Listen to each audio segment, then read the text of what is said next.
Devant les pattes du sphinx, il trouve un fascinant indice qui pourrait faire la lumière sur la véritable fonction de la statue. On pense que ceci est une sorte de temple. Ce bâtiment se trouvait juste devant les pattes du sphinx. Et il a été construit de la même manière, avec des blocs de calcaire absolument massifs. Le calcaire du temple est le même que celui du sphinx. L'édifice a été construit à la même période avec les rebuts de pierre du sphinx. Chris se poste à l'est du sphinx pour prendre du recul.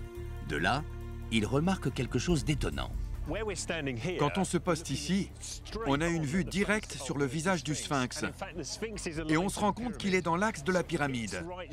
Son épaule droite est alignée avec l'entrée du temple qui se trouve devant et l'angle de la pyramide qui se trouve derrière. Et ce qui est encore plus intéressant, c'est qu'aux deux équinoxes, c'est l'endroit exact où le soleil se couche. Le temple, le sphinx et la pyramide de Képhren pourraient donc faire partie d'un ensemble. Et lors des événements solaires, le coucher du soleil donne lieu à des phénomènes spectaculaires. Ainsi, les jours d'équinoxe, l'astre vient toucher l'épaule du sphinx au sud de la pyramide de Képhren. À mesure que le soleil décline à l'horizon, les ombres de ces deux imposants monuments, symbolisant le pharaon, se confondent.